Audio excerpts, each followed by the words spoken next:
హల్లెలూయా. మంచిది. ఇప్పుడు వచ్చిన మీ అందరికీ ప్రభువైన యేసుక్రీస్తు వారి శ్రేష్టమైన నామములో శుభాభివందనాలు. అందరూ బాగున్నారా? దేవుని కృప వల్ల నేను కూడా బాగానే ఉన్నా. మంచిది పిల్లరా. ఈ ఉదయకాల సమయంలో మరికొద్ది నెలలుగా అంటే వారాలు అయిపోయి నెలలోకి వచ్చేసాం కదా, మనము ప్రకటన గ్రంథ అంశాన్ని తెలుసుకుంటూ వస్తున్నాం. ఎన్ని అధ్యాయాలు అయిపోయినాయి? Praise the lord. 4 అయిపోయినాయి. అంటే 4 అయిపోయేసరికి 2 నెలలు పట్టింది. ఇంకా 22 అధ్యాయాలు ఉన్నాయి. ఇంకా 22 అధ్యాయాల్లో ఇంకెన్ని ఉన్నాయి? 4 అంటే 18 ఉన్నాయి. మరి 26వ సంవత్సరం వెళ్ళిపోద్ది అనుకుంటా. ఇష్టమేనా? ఇష్టమేనా? ఓకే. అయితే ఈ 4వ అధ్యాయంలో మహాకాశములో పట్టజాలని యేసుక్రీస్తు వారు ఆకాశంలో ఉండి కింద ఉన్న యోహానును పైకి ఎక్కి రమ్మని పిలిచారు. ఆ పిలిచినప్పుడు ఆయన పైకి ఎక్కి వెళ్ళినప్పుడు, ఆత్మవశుడై వెళ్ళినప్పుడు అక్కడ ఉన్న వాతావరణాన్ని మనకి కొంత వివరించాడు కదా. అక్కడ ఏమేమి ఉన్నాయి? సింహాసనం మీద ఆసీనుడై ఉన్నవాడు, సింహాసనము చుట్టూ 24 కుర్చీలు, ఆ 24 సింహాసనముల మీద 24 పెద్దలు, 4 జీవులు. ఆ సింహాసనమునకు ఎదర కన్నులున్నాయి, అటు పక్కన కన్నులున్నాయి, ఇటు పక్కన కన్నులున్నాయి, వెనక కన్నులున్నాయి. ఆ 4 జీవులు కూడా 6 రెక్కలున్నవి. అవి ఆ 4 జీవులను 24 పెద్దలను అక్కడ ఏం చేస్తున్నారు అంటే యేసుక్రీస్తు వారిని ఒకే ఒక్క పదముతో పొగుడుతున్నారు. ఏమిటా పదము? పరిశుద్ధుడు, పరిశుద్ధుడు, పరిశుద్ధుడు, పరిశుద్ధుడు అని వాళ్ళు పొగుడుతూ ఉన్నారట కదా. ఈ పొగుడుతూ ఉన్న వాళ్ళు తర్వాత ఏమంటున్నారంటే, ఆ సింహాసనమునందు ఆసీనుడై ఉన్నవాడు యుగ యుగములు జీవించుతున్న వానికి ఘనతయు మహిమయు కృతజ్ఞతాస్తుతులు కలుగునని కీర్తించుచుండగా 24 పెద్దలు వాళ్ళకు ఒక కిరీటాలు పెట్టబడినవట. ఆ కిరీటములు ఎక్కడ పెట్టారు? ఎక్కడ? సింహాసనాసీనుడైన యేసుక్రీస్తు వారి పాదాల చెంత పెట్టడం వరకు ఈ 4వ అధ్యాయంలో వివరించబడ్డది. ఈ 4 మాటలు చెప్పడానికి పోయిన వారం మనకు ఒక గంట పట్టింది. హల్లెలూయా. ఇప్పుడు ఇంకా అయిపోలేదంట, పూర్తి వివరణ కాలేదంట. ఈ పూర్తి వివరణ కాకపోవటం వల్ల ఆయన వివరిస్తూ వస్తూ ఉన్నాడు. చూడమ్మ, చదువు 5వ అధ్యాయం మొదటి వచనం. మరియు లోపటను వెలుపటను వ్రాత కలిగి 7 ముద్రలు గట్టిగా వేసి ఉన్న ఒక గ్రంథము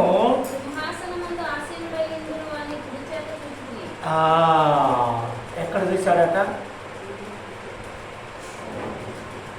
ఈ బైబిల్ గ్రంథానికి లోన బయట రాసే ఉన్నాయి కదా అక్షరాలు. లోపటను వెలుపటయు వ్రాసి ఉన్న గ్రంథం ఒకటి. ఆ గ్రంథం ఏమనగా జీవ గ్రంథము. అవునా? ఆ గ్రంథములో ఏమున్నది అంటే లోకము, మానవులు, వాళ్ళకి ఇవ్వాల్సిన తీర్పు, లోకము నడవలసిన నడిచిన నడకలు ఎలా ఉన్నాయి, ఎలా ఉంటే దేవుడు వారిని రక్షిస్తాడు, అనే వివరణ ఆ గ్రంథంలో ఉన్నట్టు మనకు తెలియపరుస్తూ ఉంది. అయితే ఆ గ్రంథము ఎవరు విప్పాలి? సింహాసనాసీనుడైన వాని చేతిలో పెట్టబడి ఉన్నది గ్రంథము. దాన్ని విప్పటానికి ఒకడు కావాలి, అంటే తెరిచి చదవటానికి.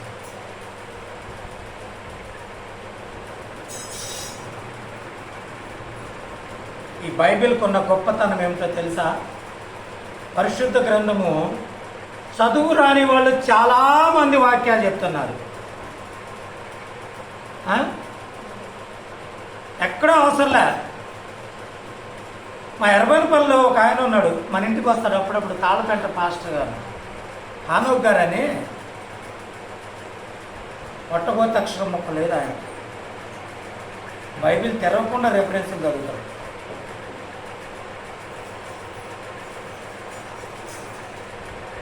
అది అటువంటి వాళ్ళు చాలామంది ఉన్నారు. ఈ చాలామంది ఈ బైబిల్ గ్రంథాన్ని చదవటానికి చదువు ఎక్కడి నుంచి వచ్చింది వాళ్ళకి?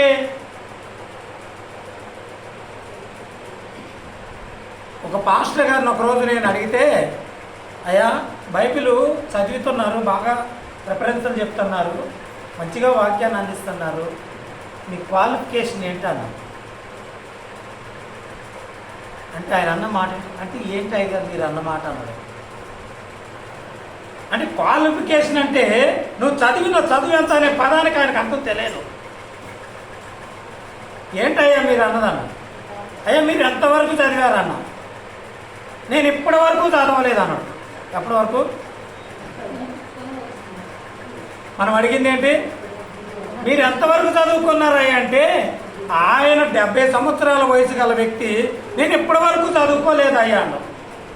మరి బైబిల్ ఎలా చదువుతున్నారంటే ఆయన చెప్పిన సాక్ష్యం ఏంటో తెలుసా? నాకు బైబిల్ తప్ప పేపర్ చదవటం కూడా రాదు. హల్లెలూయా.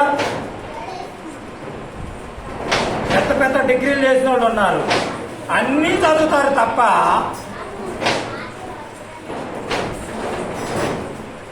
పెద్ద పెద్ద డిగ్రీలు ఐఏఎస్ ఆఫీసర్స్ కూడా ఉన్నారు, ఐఏఎస్ ఐపీఎస్ ఆఫీసర్స్ ఉన్నారు. వాళ్ళని బైబిల్ని వణకకుండా పట్టుకొని చదవగలిగే శక్తి ఎవరికి ఉందో తెలుసా? ఒక క్రైస్తవుడికి మాత్రమే ఉంది. బైబిల్ పట్టుకోవాలంటేనే భయం వేసిపోద్ది. మేము ఒకసారి శ్రీకాకుళంలో మీటింగ్కి వెళ్ళాము, సేవకుల మీటింగు. మనకి ప్రతి నెల కొత్తగూడెంలో ఎలా ఉంటుందో అప్పుడు అక్కడికి వెళ్ళేటోళ్ళని, 6 నెలలకు ఒకసారి శ్రీకాకుళం వెళ్ళేటోళ్ళం. వెళితే ఆ శ్రీకాకుళంలో ఎంఆర్ఓ దారిన వెళ్తున్నాడంట. దారిన వెళ్తూ ఉంటే ఇక్కడ దేవుని వాక్యము ప్రకటించబడుతుందని చెప్పేసి వెంటనే అతను ఆపేసి కారు ఆపేసి మందిరం దగ్గరకు వచ్చి, ఇద్దరున్నారు, ఎంఆర్ఓకి ఒక అసిస్టెంట్ ఉంటాడు కదా, పక్కన ఉన్నాడట. వాళ్ళిద్దరు అక్కడికి వచ్చి నిలబడ్డారు. ఈ ఎంఆర్ఓ గారు ఏం చేస్తున్నాడంటే సేవకులు ఆ గుమ్మంలో ఇడిసిన చెప్పులు ఉన్నాయే, ఆ చెప్పులన్నింటినీ ఒకదానికొకటి జతపరుస్తూ ఉన్నాడు. చక్రమంగా ఒక క్రమ పద్ధతిలో పెట్టాడు. మనమేమో వాక్యం చెప్తున్నారేమో ప్రార్థన ఏమో చెప్పేసి అని విడిచేసి వచ్చేస్తాం మందిరంలోకి.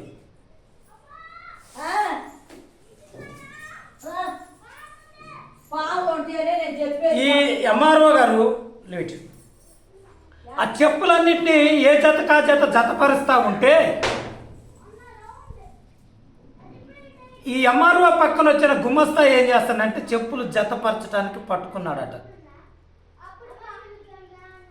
వెంటనే, అయ్యా ఇది నీ డ్యూటీ కాదు, నువ్వు ఆఫీస్ వర్క్ చేయాలి, నా సొంత పని చేయొద్దు అని చెప్పేసి ఆయన ఆపి ఆయన ఒక్కడే చెప్పులు మట్ట పేరుస్తూ ఉన్నాడు. అయిపోయిన తర్వాత ఆ ఎంఆర్ఓ ఆ మందిరం బయట ఉన్న పిట్టగోడ మీదనే కూర్చొని ఉన్నాడు.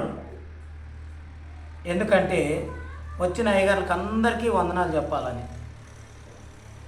అయిపోయిన తర్వాత అక్కడ ఆ సభ నడిపించే సభాధ్యక్షులు ఉంటారు కదా, పాస్టర్ గారు, ఆయన వెళ్ళి అయ్యా వందనాలు అయ్యా ఎంఆర్ఓ గారు లోనకి రండి అంటే, అయ్యా లోనకు వచ్చే అర్హత నాకు లేదు, అక్కడ ఉన్నది అందరూ సేవకులు, సేవకుల మధ్యలో కూర్చునే అర్హత నాకు లేదు, నేను కేవలము విశ్వాసిని. మీరు ఆదివారం ఆరాధన జరిగించేటప్పుడు విశ్వాసిగా వచ్చి కూర్చోవటానికైతే కూర్చోగలనేమో కానీ ఆ సేవకుల మధ్యలో కూర్చునే అర్హత నాకు లేదు, కాబట్టి దయచేసి నన్ను మన్నించండి. ఎవరి అయినా తప్పుగా చెప్పులు జతపరిస్తే నన్ను క్షమించండి అన్నాడు. ఎంఆర్ఓకి అవసరమా? ఆయనకి ఎగ్జాంపుల్ ఎవరయ్యా అంటే కొర్నేలి అనే వ్యక్తి శతాధిపతి. శతాధిపతి అంటే అర్థం ఏంటి? 100 మందికి అధికారి. 100 మందికి అధికారి అయ్యుండి కూడా ఆయన దేవుని సన్నిధిలో ప్రార్థన చేస్తూ ఉంటే దేవదూతలు దిగొచ్చి ఆయన ప్రార్థన ఆలకించారట. దేవుడు ఆయన ప్రార్థన ఆలకించి దేవదూతలను పంపించాడు. ప్రార్థనకు అంత విలువ ఉంది. బైబిల్ అంటే అంత భయం ఉండాలి, మందిరం అంటే అంత విలువ ఉండాలి. అయితే ఈ 2 వైపులా రాసిన పుస్తకమును పట్టుకోవటానికి చదవము. 2వ వచనం. మరియు దాని ముద్రలు తీసి ఆ గ్రంథము విప్పుటకు యోగ్యుడైన వాడెవడని బలిష్ఠుడైన ఒక దేవదూత బిగ్గరగా ప్రచురింపగా చూచితిని. అక్కడట ఇదిగో ఈ బుక్ ఉన్నది, ఈ గ్రంథం ఉన్నది, ఈ గ్రంథము మూయబడి ఉన్నది. ఈ మూయబడిన గ్రంథాన్ని తెరవగలిగే సామర్థ్యం గలవాడు ఎవడైనా ఉన్నారా అని కేక వేస్తే, ఆ కేక విన్నవారు ఎంతమంది ఉంటారు అక్కడ నాకు చెప్పండి. ఇప్పుడు ఒక దేవదూత వచ్చి ఈ గ్రంథాన్ని విప్పగలిగేవాడు ఎవడైనా ఉన్నారా అని అడిగాడు. అడిగినప్పుడు అక్కడ ఉన్నది ఎంతమంది? 24 పెద్దలు, 4 జీవులు, కోటాను కోట్ల దేవదూతలు, కెరూబులు షెరూబులు. అంటే లెక్కకు మించిన వాళ్ళు ఉన్నారు. లెక్కకు మించిన దేవదూతలు ఉన్నా కానీ సువర్ణ కిరీటంలో ధరించుకొని ఉన్న పెద్దలున్నా, 24 పెద్దలున్నా కానీ, లేదా 4 జీవులు. 4 జీవులు ఎవరు? 1 మృగము, 2 దూడ, 3 మనిషి పోలిన మనిషి, 4 ఎవరు? ఎవరమ్మా? పక్షిరాజు. ఇవన్నీ ఉన్నా కానీ ఎవ్వరు కూడా దాన్ని ధైర్యం చేయకపోవటం వల్ల యోహాను గారికి ఒక భయం ఏర్పడ్డది. చదవము. అయితే పరలోకమందు గాని, భూమి మీద గాని, భూమి కింద గాని ఆ గ్రంథము విప్పుటకైనను చూచుటకైనను ఎవరికి శక్తి లేకపోయాను. ఆ గ్రంథము విప్పుటకైనను చూచుటకైనను యోగ్యుడెవడు కనపడనందున ఏడ్చుచుండగా. చాలమ్మా. యోహాను గారిని నువ్వు పైకెక్కి రాయ్యా అన్నారు. ఆయన పైకెక్కి వెళ్ళాడు. ఆత్మవశుడు ఆయన చూస్తా ఉన్నాడు. ఏమేమి చూస్తున్నాడు? 24 పెద్దలు, 24 సింహాసనాలు, తెల్లని వస్త్రములు, బంగారు కిరీటములు, ఇంకా ఇంకా ఇంకా 4 జీవులను వీటన్నిటినీ చూసిన తర్వాత అక్కడ ఆ సింహాసనం మీద కూర్చున్న వాళ్ళ చేతిలో ఉన్న గ్రంథాన్ని విప్పటానికి అక్కడ ఎవ్వరూ కనపడకపోవడం వల్ల అయ్యో, ఈ గ్రంథము విప్పకపోతే భూమి పరిస్థితి ఏంటి, భూమిలో నివసిస్తున్న జనము పరిస్థితి ఏంటి, ఏంటయ్యా అని చెప్పేసి భయం వేసి బిగ్గరగా ఏడవటం మొదలు పెట్టాడు. మనకి వేస్తుంది ఆ భయం.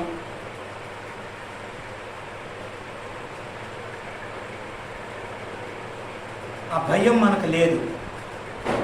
భయపడి బిగ్గరగా ఏడుస్తూ ఉన్నాడట. ఆ ఏడుస్తూ ఉన్న సందర్భంలో ఏం జరిగింది చూద్దాం. ఆ పెద్దలలో ఒకడు ఏడవకము, ఇదిగో దావీదుకు చిగురైన యూదా గోత్రపు సింహము 7 ముద్రలను తీసి ఆ గ్రంథము విప్పుటకై జయము పొందినని నాతో చెప్పిన. అప్పుడు ఆయనకి ధైర్యం వచ్చింది.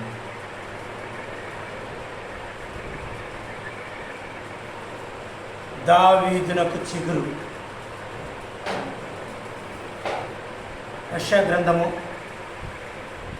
11వ అధ్యాయము 1వ వచనం.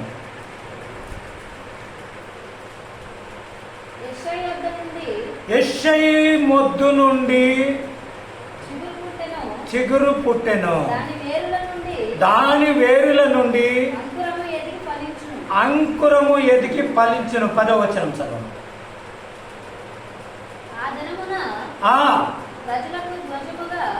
ప్రజలకు ధ్వజముగా నిలుచుచుండు యెషయి వేరు చిగురునొద్ద జనములు. ఏ జనమున?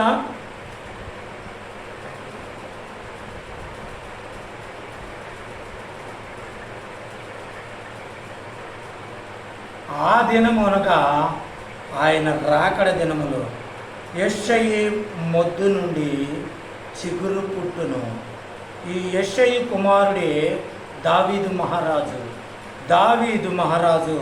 దావీదు వేరు చిగురు నుండి యేసుక్రీస్తు వారు యూదా గోత్రపు సింహము. ఆయన పుట్టిన తర్వాత ఆయన దగ్గర జనములు విచారణ చేస్తారట. ఆ గ్రంథములో ఏమున్నదంటే, ఆ గ్రంథము తెరిచినప్పుడు జరిగే సంగతి ఏమిటంటే, యెహెజ్కేలు గ్రంథము 2వ అధ్యాయము 9-10 వచనాలు, పేజీ నెంబర్ 688.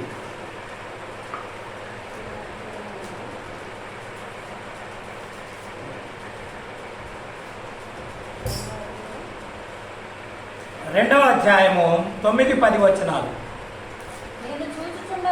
నేను చూచుచూ ఉండగా గ్రంథము పట్టుకొనిన ఒక చెయ్యి నా యొద్దకు చాపబడెను. ఆయన దానిని నా ముందర విప్పగా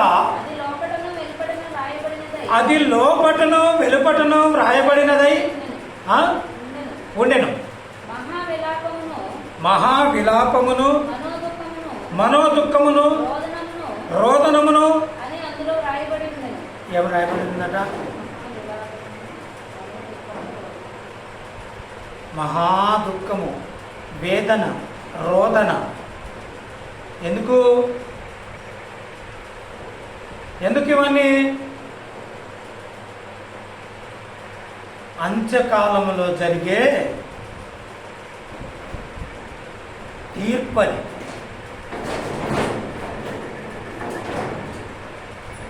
అందుకే భక్తులు ఒక పాట రాస్తూ అంటున్నాడు, మహిమగల తండ్రి మంచి వ్యవసాయకుడు, మై తోటలు నరమొక్కలు నాటించాడు, ముద్దుగా పెంచాడు మొద్దుగా నుండకు, ముదముతో పెంచాడు మోడు బారిపోకు, వెర్రిగా ఎదిగి నీవు ఎదిగి విర్రవీగకు, ఎర్రిగా చుక్కలంటి ఎదిగి విర్రవీగకు, అదిగో గొడ్డలి వేరున పదును పెట్టి ఉన్నది. అదిగో గొడ్డలి వేరున పదును పెట్టి ఉన్నది. కాయవే తోట కమ్మని కాయలు, పండవే చెట్ట తీయని ఫలములు. కాయవే తోట కమ్మని కాయలు, పండవే చెట్ట తీయని ఫలములు. మహిమ గల తండ్రి మంచి వ్యవసాయకుడు, మహి తోటలు నరమొక్కలు నాటించాడు. ఈ నరుల కోసమే, నరుల కోసమే ఈ గ్రంథము వ్రాయబడ్డది.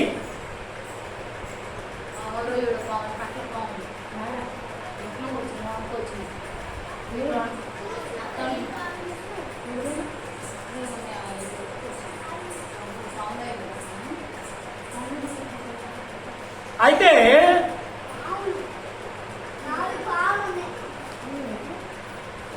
ఈ మహితోటలో నరమొక్కలు నాటించినప్పుడు ఆ మొక్కలు ఎలా బ్రతకాలో వాటికి కావలసిన తీర్పును గ్రంథములో వ్రాయబడి ఉన్నది. ఆ గ్రంథములో వ్రాయబడిన దాన్ని విప్పటానికి యోగ్యుడు ఎవరాయంటే దావీదు చిగురు. చదువమా. మరియు సింహాసనమునకు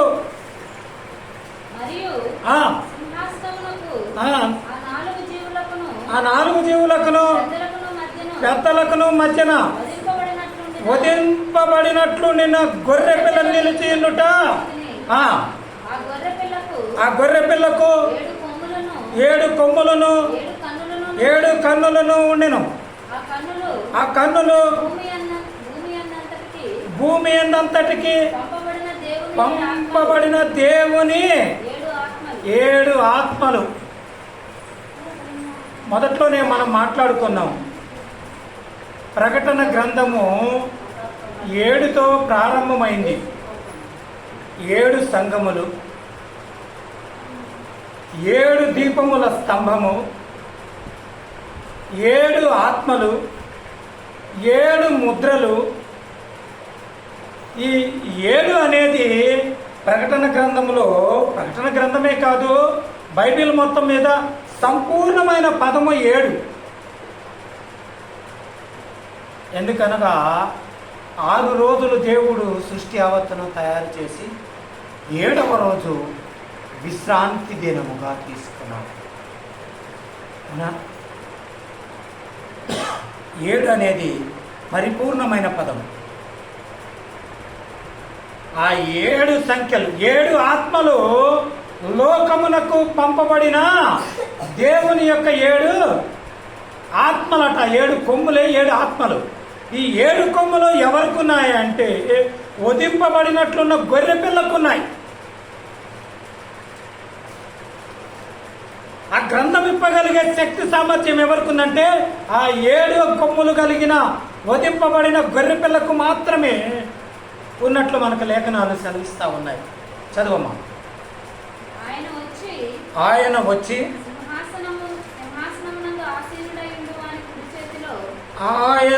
సింహాసనమందు ఆసీనుడైన వాని కుడి చేతిలో నుండి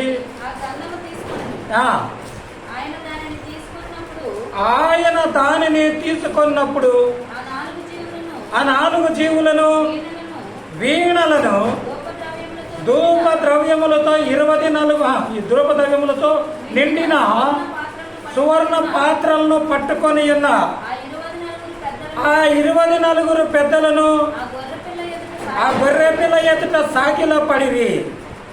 ఆ పాత్రలు పరిశుద్ధుల యొక్క వినాలి ఇటు చూడండి ఒకసారి. 24 పెద్దలకు కిరీటములు ఇవ్వబడినవి, బంగారు కిరీటములు. అది సింహాసనాసీనుడైన అతని యొక్క పాదాల చెంత పెట్టేశారు. తర్వాత ఏం చేశారంటే వాళ్ళ చేతిలో 24 సువర్ణ పాత్రలు, బంగారు గిన్నెలు ఇచ్చారు. ఈ సువర్ణ పాత్రలు అనగా పరిశుద్ధుల ప్రార్థనలు అని అర్థం. ఎవరా పరిశుద్ధులు?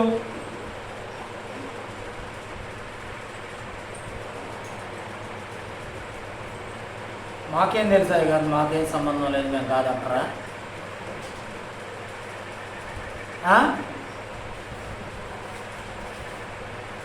దేవుని సన్నిధిలో, దేవుని మందిరములో, దేవుని కృపచేత రక్షింపబడిన వారు ఎవరైనా సరే మందిరములో మోకరించి కన్నీరు కార్చి ప్రార్థన చేస్తారే, ఆ ప్రార్థనే వాళ్ళ పాత్రలట.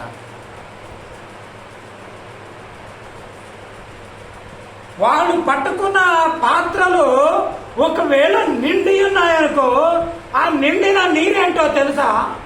నువ్వు కార్చిన కన్నీరు.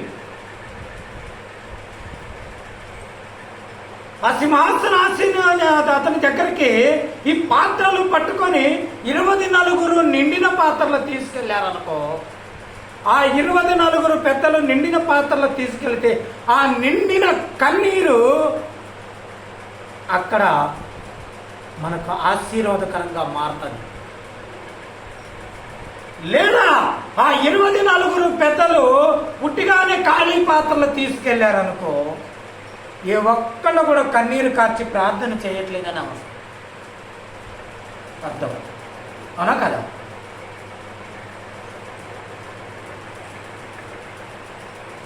ఒక సుక్కన్న కారుతుందా ఏ రోజునన్నా? మాకు ఏం అవసరం అయ్యా, ఏడవలసిన కర్మ మాకు పట్టలే కదా. కానీ ఒకటి గమనించాలి, ఒక 2 వ్యక్తులను ఎగ్జాంపుల్గా చూపించాడు ప్రభువైన యేసుక్రీస్తు వారు. సజీవునిగా భూలోకంలో ఉన్నప్పుడు, వాక్య ప్రకటన జరిగిస్తూ ఉన్నప్పుడు ఏం చెప్పారో తెలుసా? 2 ఎగ్జాంపుల్గా చూపించారు. ఒకడు ధనవంతుడు, రెండో వాడు పేద లాజరు. లాజరు కన్నీరు కార్చాడు, లాజరు శ్రమ పడ్డాడు. లాజరు శరీరం అంతా కొళ్ళి కృషించి కురుపులతో రక్తసిక్తమైనది. ఆయన కురుపులకు కారుతున్న రక్తాన్ని కుక్కలు నాకాయి. కానీ ధనవంతుడు ఏ రోజున కూడా కంటి నుండి ఒక్క చుక్క కన్నీరు కూడా కార్చలేదట. ఆ కార్చకపోవటం వల్ల ఆ ధనవంతుడు అన్నాడట అక్కడికి వెళ్ళిన తర్వాత, తండ్రి అయిన అబ్రామా, ఇదిగో నీ కుడిపార్శ్వమున కూర్చున్నాడే లాజరు, అతన్ని చిటికన వేలు నీళ్లలో ముంచి ఒక్క చుక్క. ఎన్ని అడిగాడు? భూలోకంలో ఉన్నప్పుడు ఎంత ఉంది? చెప్పలేనంత ఆస్తి ఉంది. కన్నీరు కార్చాల్సిన అవసరం రాలే. చలవరాతి మేడలలో బ్రతికాడు.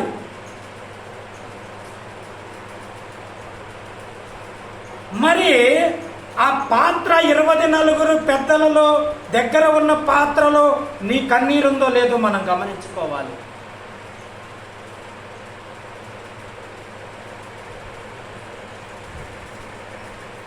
మోకాళ్ళు నల్లబడితేనంట ముఖం తెల్లబడిద్దాట. ముఖం తెల్లబడటం అంటే ఈ చర్మం కాదు సుమి, జీవితపు ముఖము. ఆధ్యాత్మికంగా నువ్వు వెలుగులో ఉంటావు, వేయటానికే తీరకల్లా. అవునా కాదా? నల్లబడే అంత తిప్పల తర్వాత కానీ మోకాళ్ళు వేయటానికే మనకే. నాకు ఈ మోకాళ్ళకి దెబ్బ తగిలిన దగ్గర నుంచి ఏ రోజున ఏడుస్తాను నేను. అయ్యా, మంచం కాడ మోకాళ్ళు వేసి మంచం పట్టుకొని లేస్తాను. ఈ బల్ల దగ్గర మోకాళ్ళు వేసి బలవంతంగా బల్ల పట్టుకొని లేస్తాను. ఆ పట్టుకొని లేచే మందమైనా నాకు ఇచ్చావయ్యా. హల్లెలూయా. కాళ్ళు లేని వాళ్ళు ఎంతమంది ఉన్నారు? వాళ్ళకంటే నేను గ్రేటా కాదా? దేవుడు నన్ను ఆశీర్వదించాడు. దెబ్బలా ఉంటాయి పోతాయి, ఆయన తలుచుకుంటే నొప్పులన్నీ వెళ్ళిపోతాయి. కాకపోతే నాకు ఈ నొప్పి ఎందుకు ఇచ్చాడని నేను సంతోషిస్తాను తెలుసా? మోకాళ్ళు వేసేటప్పుడైనా నొప్పి తగిలితే ప్రభువా కదా, పౌలు గారు అదే కోరుకున్నాడు. అయ్యా నాకు ఒక ముళ్ళు పెట్టన్నాడట. ఏమిటా ముళ్ళు అంటే నడువీపున రాచపుండు పుట్టిందట. ఆ రాచపుండు ఈ చేత్తోనికి ఇంకోటానికి తెచ్చలేదు, ఈ చేత్తోనికి ఇంకోటానికి అందట్లేదు. ఎట్ట దురద తగ్గాలంటే గోడ దగ్గరికి వెళ్ళి చెట్ట రాసుకొని ప్రభువా నీ కృప నాకు చాలునయ్యా.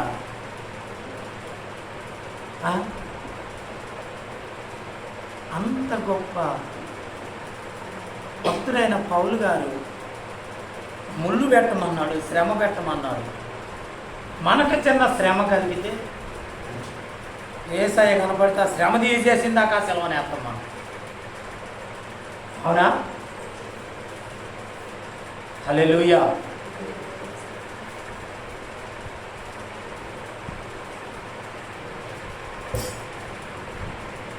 Let's continue.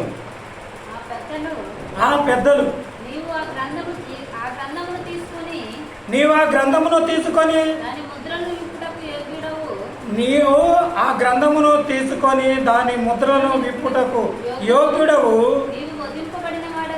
నీవు వధింపబడిన వాడవై నీ రక్తమిచ్చి ప్రతి వంశములోను ఆయా భాషలు మాట్లాడు వారిలోను ప్రతి ప్రజలోను ప్రతి జనములోను దేవుని కొరకు మనుష్యులను కొని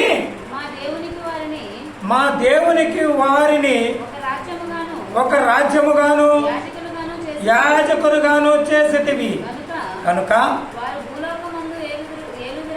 వారు భూలోకమందు ఏలుదురని కొత్త పాట పాడుదురు. ఇప్పుడు మనము బ్రతుకుతున్న బ్రతుకు ఎవరు పెట్టిన భిక్ష?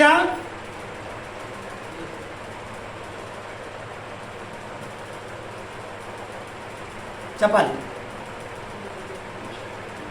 మనము బ్రతుకుతున్న బ్రతుకు ఎవరు పెట్టిన భిక్ష అంటే ప్రభు యేసుక్రీస్తు వారు నీ కొరకు నా కొరకు కలవరి శిలువలో తన రక్తము కాచి రక్తము వెలగా పెట్టి కొని మనల్ని కొన్నాడు. ఆయన కొన్నాడు అంటే మనం ఒక ఎగ్జాంపుల్ చెప్పుకోవాలి. ఒక వ్యక్తి ఏదైనా ఒక వస్తువును కొన్నాడు, లేదా ఒక జంతువును కొన్నాడు, ఏదైనా ఒక పశువును కొన్నాడు అనుకో, ఆ కొన్న పశువు ఏం చేస్తుంది? దుక్కి దున్నమంటే దుక్కి దున్నాలి, మేత మేయమంటే మేత మేయాలి, ఏ పని చెప్తే ఆ పని. ఇప్పుడు ఒక కొనటం అంటే ఏదో బానిసల్ని కొనటం కాదు సుమి. ఇవాళ ఒక కంపెనీలో ఎంప్లాయర్ ఉన్నాడంటే వాడు అమ్ముడు పోయినట్టా కాదా?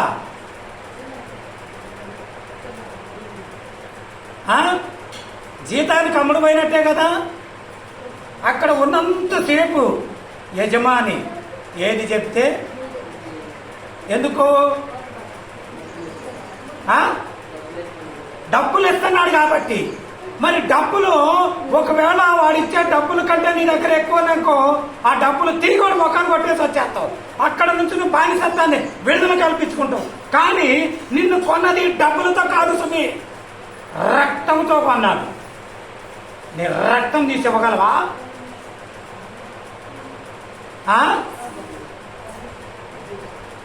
తన రక్తం ఇచ్చి కొన్నాడట ఆయన. తీసేయి. డబ్బులంటే ఎక్కడో కాడ అప్పు చేసేసి తీసుకొచ్చి ఇచ్చేసి నీకు నాకు సంబంధం లేదబ్బాయి, నీ కంపెనీలో నేను జాబ్ చేయను, నీ జీతం నాకు వద్దు, చల్ నీకు నాకు కేల్కతం బంద్ వచ్చేస్తాం. కానీ రక్తం తీసి ఇచ్చి నువ్వు ఎక్కడుంటావు? నీలో ప్రవహిస్తున్న రక్తము యేసయ్య వెలబెట్టి కొని నీకు ఇచ్చాడు. మరి ఆ రక్తం వచ్చి నిన్ను కొన్నప్పుడు ఆయన చెప్పిన పని మనం చేయాలా లేదా? చేయాలా లేదా? చేయాలా లేదా? చేయాలన్నోళ్ళు చేతులు ఎత్తండి. మంచిది. చేస్తున్నాం అన్నోళ్ళు చేతులు ఎత్తండి. యేసయ్యా,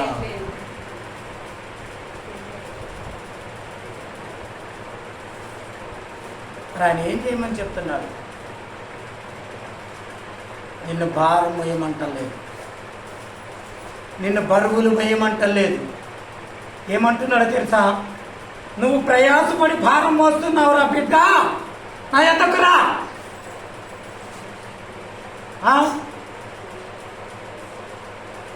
నువ్వు నాకు దాసుడు అయినా కానీ వినాలి. నేను రక్తం ఇచ్చి వెలబెట్టి కొన్నా కానీ నీవు కష్టపడ్డా నాకు ఇష్టం లేదురా బిడ్డ. నీకు విశ్రాంతినిస్తా, నువ్వు ఎక్కడా తిరగొద్దు, వచ్చాడు కూర్చో. ఎక్కడ? దేవుని పాదాల దగ్గర కూర్చో.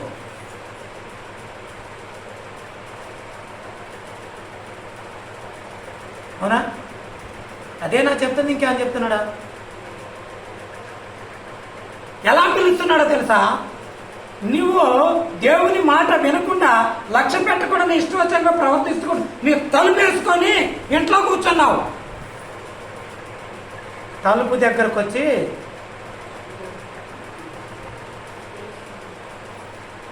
హృదయం అనేది తలుపు నోత యేసునాథుండు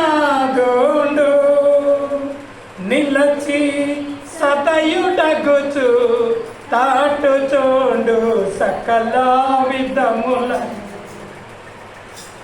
ఎంతసేపు నిలువబెట్టి ఏర్పిదురతని, అతడు పరుడు కాడు రాక్షకుండు ప్రాణ స్నేహితుడు.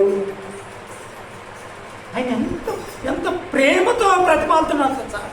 ఒక కన్న తల్లి తన బిడ్డ మారిస్తుంటే బిడ్డను ప్రతిమాలి ఆయన బయటకు తీసుకొచ్చి భోజనం పెట్టి వాడి ఆరోగ్యాన్ని సంరక్షించే విధంగా ఎంత క్షేమంగా అయితే తన కన్న తల్లి చూస్తుందో అంతకంటే రెట్టింపుగా నిన్ను బ్రతిమాలుతున్నాడు. ఏం చేస్తున్నాడు? రక్తమిచ్చి కొన్నాడు ఆయన నిన్ను. నువ్వు లేకపోయినా నీ బిడ్డ బ్రతకగలదు. ఆయన ఇచ్చిన రక్తము లేకపోతే బ్రతకగలడా? నీ కడుపున పుట్టిన బిడ్డకు నీకు ఒకే రక్తం ఉంటుందా? నీ బిడ్డేగా ఉంటుందా? ఎందుకు ఉండదు? నీ కడుపున పుట్టిన బిడ్డ ఏలుముద్ర నీ ఏలుముద్ర ఒకటవుతుందా? ప్రపంచంలో ఏలుముద్ర కలిసిన వాళ్ళు ఎవరైనా ఉన్నారా? ఎవరు చేశారు ఇవన్నీ? ఆయన రక్తములో ఉన్న శక్తి. హల్లెలూయా. ఆ రక్తం అంటే విలువ తెలియట్లా. యేసు రక్తమును త్రాగటానికి సిద్ధపడట్లా. ఆయన శరీరము తిన్నవాడే రక్షణట, ఆయన రక్తము త్రాగిన వాడికే రక్షణట. ఎందుకు? ఆయన ఆ రక్తం ఇచ్చే నిన్ను కొన్నాడు. అవునా కదా? తన రక్తం ఇచ్చి కొని. చదువు తల్లి, అదే చదువు.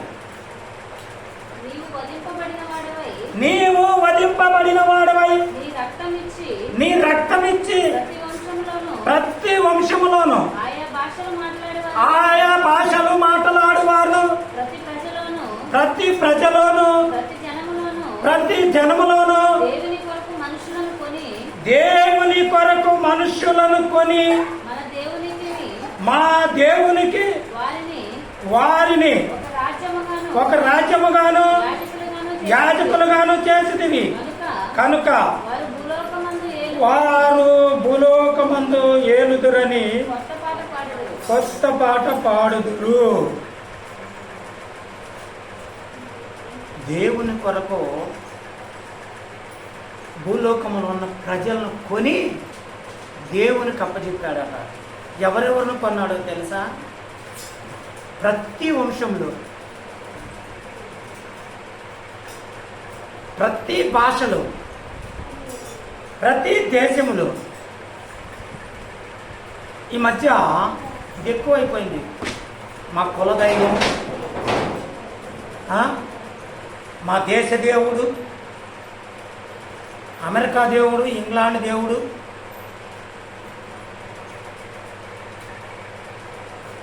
ఒక ఇంట్లో ప్రపంచం అనగా ఒక గృహం అనుకోండి. ఆ గృహంలో ఒక తండ్రికి 4 పిల్లలు ఉంటారు.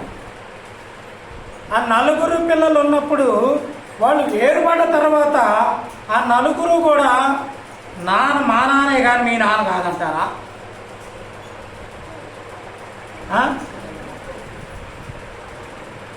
నాన్న మా నాన్నే, నీకు నాన్న కాడు అంటే చెల్లుతుందా? ఎందుకు చెల్లదు? ఆ వ్యక్తి ఇంటి మొత్తానికి తండ్రి. దేవుడు అనేవాడు సృష్టి మొత్తానికి ఒక్కడే. అర్థమైంది లాజిక్? సృష్టి మొత్తానికి ఒక్కడే దేవుడు. కుటుంబం మొత్తానికి ఒక్కడే తండ్రి. 100 మంది కొడుకులు ఉండొచ్చు, కానీ ఒక్క కొడుక్కి 100 మంది తండ్రులు ఉండొచ్చా? దాన్ని ఏమంటారు?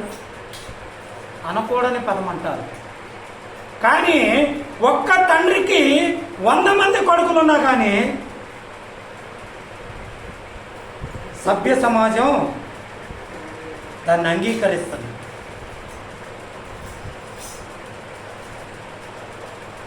నా తండ్రి కాదు అనటానికి ఎవరికి కూడా అర్హత లేదు.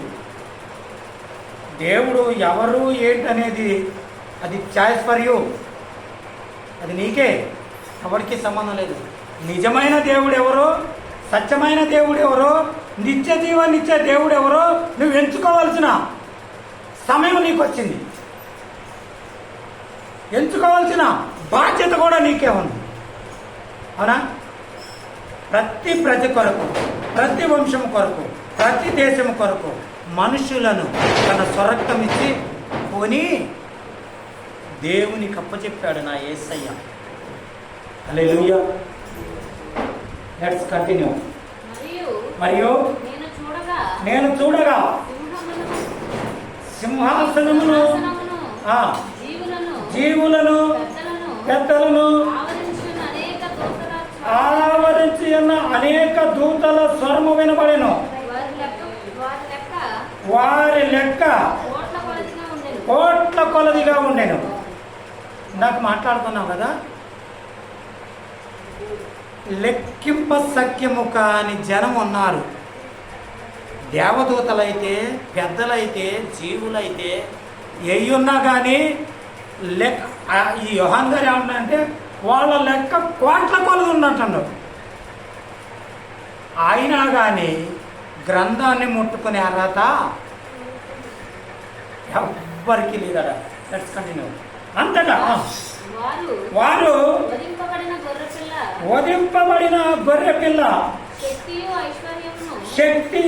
ఐశ్వర్యమును, జ్ఞానమును, బలమును,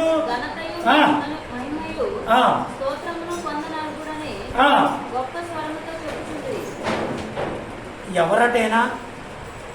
అధికా స్తోత్రమునందదగిన అధికారివి నీవే ప్రభు. అవునా? అధిక స్తోత్రములు ఉన్నదగిన వాడు. వీళ్ళందరూ ఎప్పుడైతే ఆ గొర్రె పిల్ల ఆ గ్రంథము పట్టుకొని ముద్రలు విప్పుతుందో అప్పుడు అక్కడ వీణలు వాంచారట. వాంచారు లేదా? వాయిద్యాలు పడటంలే మనకి. వాయిద్యాలు ఎక్కడే? అల్లరితో కూడిన ఆటపాటలు అంటారు. అల్లరితో కూడిన ఆటపాటలు ఏంటంటే పిల్ల చేష్టలు చేసేవి. అవునా? దావీదు వల్లనే నాట్యమాడి తండ్రిని స్తుతించెదము. దావీదు వల్లనే నాట్యమాడి తండ్రిని స్తుతించెదము. యేసయ్యా స్తోత్రముల్, యేసయ్యా స్తోత్రముల్. తంబురతోను నాట్యముతోను వాయిద్యములను వాయించుచుండే. అవునా? కీర్తనకారుడు ఆ 150వ కీర్తన అదే చెప్తా ఉన్నాడు. మొత్తం ఇంటికి వెళ్ళాక చదువుకోండి. ఇంటికి వెళ్ళాక ఆ 150వ కీర్తన చదవండి. ఈ వాయిద్యములన్నీ ఒకవేళ ఇటు చూడాలి, వినాలి. పరలోక దర్శనంతో కూడిన గ్రంథము ప్రకటన గ్రంథము కదా. ఈ పరలోక దర్శనంతో కూడిన ప్రకటన గ్రంథములో యోహాను గారు వివరిస్తున్నప్పుడు ఆ దూతలను పెద్దలను వీణలు వాయించేటప్పుడు ఆ వీణలు ఆ శబ్దము యేసుక్రీస్తు వారికి ఇష్టం లేకపోతే అది తప్పు అయితే అక్కడ దూతలు వాయించుతారా?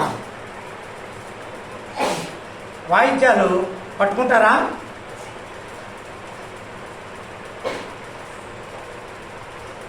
భయంకరంగా బయలుదేరింది ఈ మధ్య ఒక బృందం. మందిరంలో చప్పట్లు కూడా కొట్టరు కదా. ఒకసారి 45వ కీర్తన చూడమ్మా.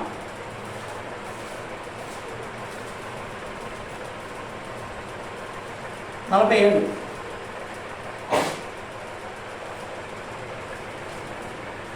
చదవాలి. సర్వజనులారా చప్పట్లు కొట్టుడి, జయకొనులతో దేవుని గూర్చి ఆర్భాటము చేయుడి. అవునా? యెహోవా మహోన్నతుడు భయంకరుడు, ఆయన సర్వభూమికి మహారాజై ఉన్నాడు.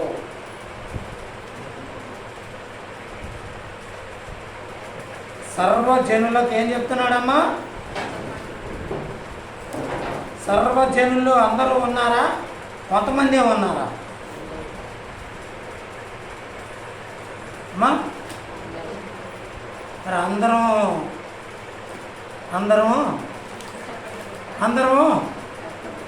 పట్టాలా లేదా?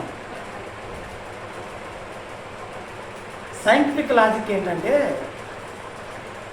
మనిషి చప్పట్లు కొట్టినప్పుడు తన చేతిలో ఉన్న ఈ వేళ్ళ నరాలు ఉంటాయి, ఆ నరాలు కదిరి రక్త ప్రసరణ ఫ్రీగా జరిగిద్దట. ఈ రక్త ప్రసరణ కోసం చెప్పి నేను దావీదు మహారాజు చప్పట్లు కొట్ట దావీదు మహారాజు కట్టుకుని కోరాహు కుమారుడు.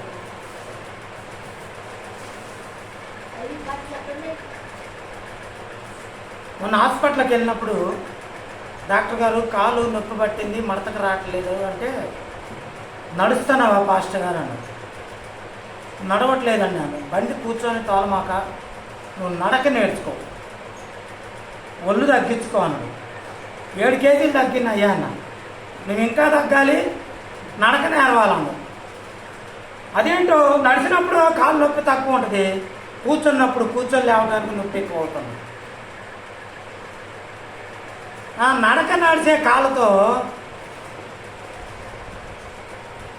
నాట్యం ఆడితే దావీదు నాట్యం ఆడాడు. దేవుని సన్నిధిలో పరవశుడై నాట్యం ఆడాడు. వాళ్ళ మందిరాల్లో ఆటలు లేదు పాప. చప్పట్లు కొట్టడం అంటేనే సచ్చే బాధగా ఉంది. మళ్ళీ నాట్యాల కంజర్లు కొనుక్కొచ్చిన ఖమ్మంలో ఒక సిస్టర్ గారు, తల్లి గారు, సిస్టర్ గారు కాదు, రిటైర్డ్ టీచర్ పిలిచి, అయ్యా ఎందుకో మీ మందిరంలోకి ఏదో ఒకటి ఇవ్వాలనిపించింది అన్న. ఏమి ఇస్తావమ్మా అన్న. ఇగో నా దగ్గర ప్రస్తుతానికి ఒక 500 ఉన్నాయి, వీటిని తీసుకెళ్ళి ఒక 2-3 కంజర్లు కొని మందిరంలో ఇచ్చేయాలి. 3 కంజర్లు వచ్చినాయి. అవి అవే మేము కొన్నాయి కాల్చమే. ఒక తల్లిగారు కొనిచ్చారు. ఆమె ఎన్నోసార్లు కనపడ్డప్పుడల్లా కానుక పెట్టేది పాపం. అట్లా బజార్ని వెళ్తుంటే ఆమె బయట కనపడేది అనుకో, పాస్టర్ గారు అని కేకెడితే వెళ్తే ఇంట్లోకి వెళ్ళి వాళ్ళ ఇల్లు 3 అంతస్తులు డూప్లెక్స్ అవుతాయి.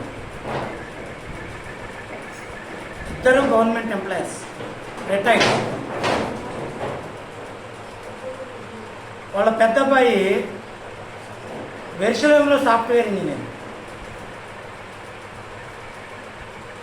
వాళ్ళ కోడలు గవర్నమెంట్ హాస్పిటల్ డాక్టర్. అంటే ఆస్తిపరంగా చూసుకుంటే వాళ్ళ చివరి మెట్టుకు కూడా మనం వెళ్ళలేము. వాళ్ళే పిలిచి మొదటిసారి అయితే ఇల్లంతా తిప్పి చూపించారు. ఎందుకమ్మా నాకు చూపిస్తున్నారు అన్న. దేవుడు మమ్మల్ని ఆశీర్వదించాడయ్యా అన్న. నేనన్నా ఆమంతుడు అనుకున్నా.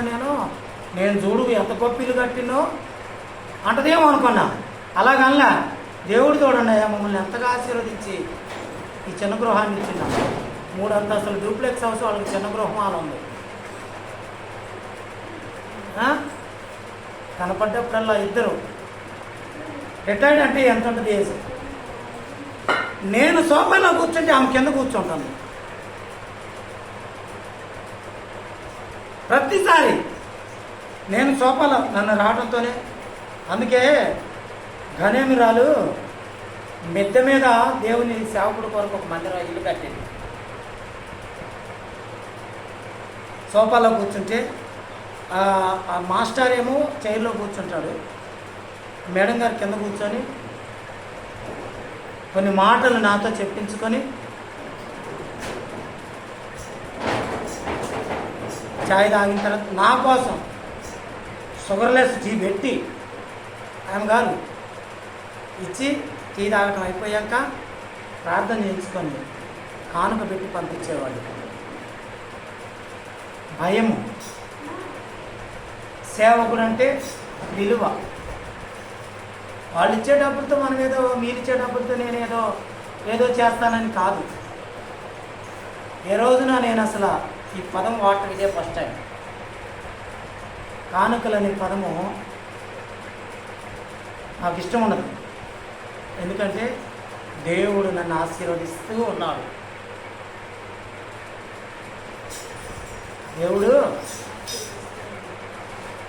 చాలామంది అడుగుతారు, ఆ కరాలు పడిపోతే పెట్రోల్ ఖర్చులన్నా నీకు రావుగా అంటారు. వాళ్ళ దగ్గర లేకపోతే నేనే ఒక 100 ఇచ్చొస్తా కానీ నేను వాళ్ళు ఎప్పుడు అడుగుతున్నాను. ఎందుకయ్యా అన్నారు. దేవుడు నన్ను ఆశీర్వదిస్తుండు. ఆ వారం నాడు 100 రూపాయలు ఇస్తుండు, పెట్రోల్ పట్టించుకొని వచ్చేస్తాను. ఎవరైనా కానుక పెడితే మొదట్లోనైతే చిన్నపిల్లలకి ఇచ్చేటోళ్ళు, అప్పుడు పిల్లలు ఎక్కువ వచ్చేటోళ్ళు. ఇప్పుడు పిల్లలు అంతా పెద్దోళ్ళు అయిపోయి తల్లులు వందనాలు చెప్తున్నా కానీ పిల్లోడు మనకు వెళ్ళి కూడా చూడాల కదా, అవును కదా. మంచిది. అంతటా పరలోకమును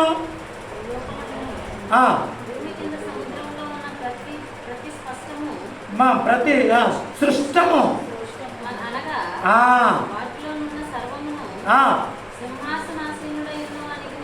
సింహాసనాసీనుడై ఉన్న వానికి గొర్రె పిల్లకును స్తోత్రమును ఘనతయు మహిమయు ప్రభావమును యుగయుగములో కలుగునుగా కాని చెప్పుట వింటిని. ఆ 4 జీవులు ఆమేనని చెప్పగా ఆ పెద్దలు సాగిలపడి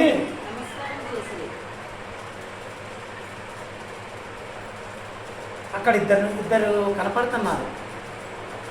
2 వ్యక్తులు కనపడుతున్నారు అక్కడ. ఎవరెవరు కనపడుతున్నారు చెప్పండి అమ్మా. సింహాసనాసీనుడైన తండ్రి అయిన దేవుడును, వధింపబడిన గొర్రె పిల్ల అయిన యేసుక్రీస్తు వారును. ఇద్దరికి అక్కడ ఎవరెవరంటే ఆ 4 జీవులను 24 పెద్దలను ఏం మాట్లాడుతున్నారు?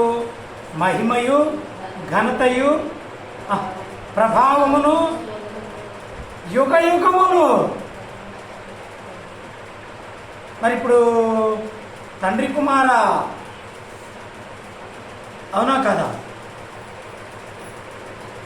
మనం అంగీకరించితే ఎంత, అంగీకరించకపోతే ఎంత. 7 ఆత్మలు, దేవుని ఆత్మ.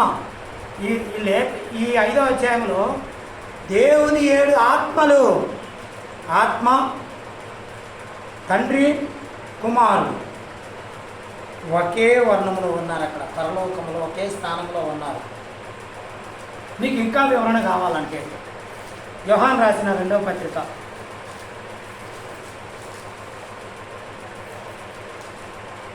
క్షమించాలి, మొదటి పత్రిక, యోహాను గారు రాసిన మొదటి పత్రిక 5వ అధ్యాయము 5వ వచనము చదవాలి.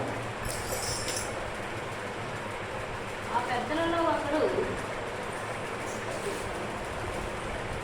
యోహాను రాసిన మొదటి పత్రిక 5వ అధ్యాయము 5వ వచనం నుంచి. యేసు ఆ, దేవుని కుమారుడని నమ్మువాడు, యేసు దేవుని కుమారుడని నమ్మువాడు తప్ప లోకమును జయించువాడు లోకమును జయించువాడు మరి ఎవడు? నీళ్ళ ద్వారాను నీళ్ల ద్వారాను రక్తము ద్వారాను రక్తము ద్వారాను వచ్చినవాడు ఈయనే. వచ్చినవాడు ఈయనే, అనగా యేసుక్రీస్తే. యేసుక్రీస్తే. ఈయన నీళ్లతో మాత్రమే కాక ఈయన నీళ్లతో మాత్రమే కాక నీళ్లతోనూ రక్తముతోనూ వచ్చెను. ఆత్మ సత్యము గనుక ఆత్మ సత్యము గనుక సాక్ష్యమిచ్చువాడు ఆత్మయే. సాక్ష్యమిచ్చువాడు ఆత్మయే. సాక్ష్యమిచ్చువారు ముగ్గురు. సాక్ష్యమిచ్చువారు ముగ్గురు, అనగా ఆత్మయు నీళ్లు రక్తమును. ఈ ముగ్గురు అంటే ఏంటమ్మా?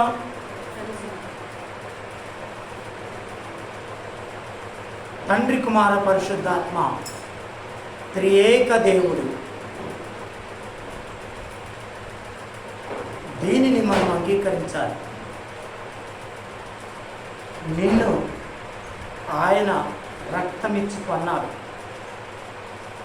నీ కొరకు, నా కొరకు కల్వరి శిలువలో ప్రాణం పెట్టాడు. కాబట్టి ఆయన చెప్పిన పని చేయాలి మనం కదా. నాకైతే ఆయన ఏం చెప్పాడంటే, ఒరే బిడ్డ, ఆడ ఊరుంది, నువ్వు వెళ్ళు, వాళ్ళు ఎవరు వచ్చినా రాకపోయినా నీకు సంబంధం లేదు. ఎజెస్కేలు గ్రంథము 2వ అధ్యాయం ముగించుకుందాం. చదవమ్మా మొదటి నుంచి. నరపుత్రుడా, నీవు చక్కగా నిలవబడము, నేను నీతో మాట్లాడవలనని ఆయన నాతో మాట్లాడినప్పుడు ఆత్మ నాలోనికి వచ్చి నన్ను నిలవబెట్టెను. అప్పుడు నాతో మాట్లాడిన వాని స్వరము వింటిని. ఆయన నాతో ఇట్లా, నేను నరపుత్రుడా, నా మీద తిరుగుబాటు చేసిన జనుల యొద్దకు, ఇశ్రాయేలీయుల యొద్దకు నిన్ను పంపుచున్నాను. వారును వారి పితరులను నేటి వరకు నా మీద తిరుగుబాటు చేసిన వారు కఠిన హృదయంలో అయి ఉన్నారు. వారి యొద్దకు నేను నిన్ను పంపుచున్నాను. వారు తిరుగుబాటు చేయువారు కనుక వారు వినినను వినకపోయినను వారి మధ్య ప్రవక్త ఉన్నాడని తెలుసుకున్నట్లు ఇలాగ సెలవిచ్చుచున్నాడు, నీవు వారికి ప్రకటింపవలెను. ఇది నాకు దేవుడిచ్చిన వాగ్దానం. ఈటికలకు కూడా వాక్యం చెప్పమన్నాడు, ఇసుక రేణువులకు కూడా వాక్యం చెప్పమన్నాడు. నరపుత్రుడా, నువ్వు చక్కగా నిలబడంటే నా ఏషాలు అన్నీ ఇన్ని కావు. అంతకుముందు నా ఏషాలు అన్నీ ఇన్ని కావు. లాగి చెంప మీద కొట్టి నిలబడరా అంటే నిలబడ్డది కదా. దేవుడు తన వాక్యమును దీవించును గాక. ఆమేన్.